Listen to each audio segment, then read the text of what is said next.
5 మ్యాచ్ల test series కోసం England ఈ నెల భారత్కు రానుంది. ముందుగా హైదరాబాద్లోని ఉప్పల్లో మొదటి టెస్టు మ్యాచ్ ఆడనుంది. ఈ మధ్య బజ్బాల్ అంటూ ఇంగ్లాండ్ జట్టు దుమ్ము రేపుతోంది. అయితే 2013 నుంచి ఇప్పటి వరకు భారత జట్టు ఒక్క టెస్టు సిరీస్ కూడా కోల్పోలేదు. భారత గడ్డపై టీమిండియా అద్భుతమైన రికార్డు ఉంది. ఈ క్రమంలోనే ఇంగ్లాండ్ జట్టు మాజీ స్పిన్నర్ మాంటీ పనేసర్ తమ జట్టుకు పలు సూచనలు చేశాడు.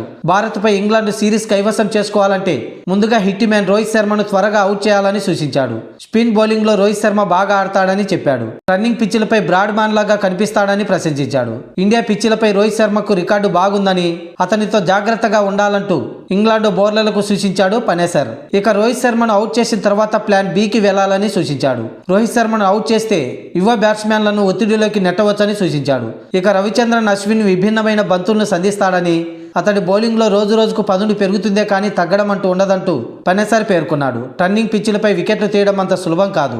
పరిస్థితులకు తగ్గట్లుగా మారిపోతాడు అశ్విన్. అతడి బౌలింగ్లో జాగ్రత్తగా బ్యాటింగ్ చేయాలని ఇంగ్లాండ్ బ్యాటర్లకి పనేసర్ సూచించాడు. 2012-13 సంవత్సరంలో అలిస్టర్ కుక్ కెప్టెన్సీలో భారత పర్యటనకు వచ్చింది ఇంగ్లాండ్. అయితే ఆ సమయంలో భారత్ను ఇంగ్లాండ్ 2-1 తేడాతో సిరీస్ను కైవసం చేసుకుంది.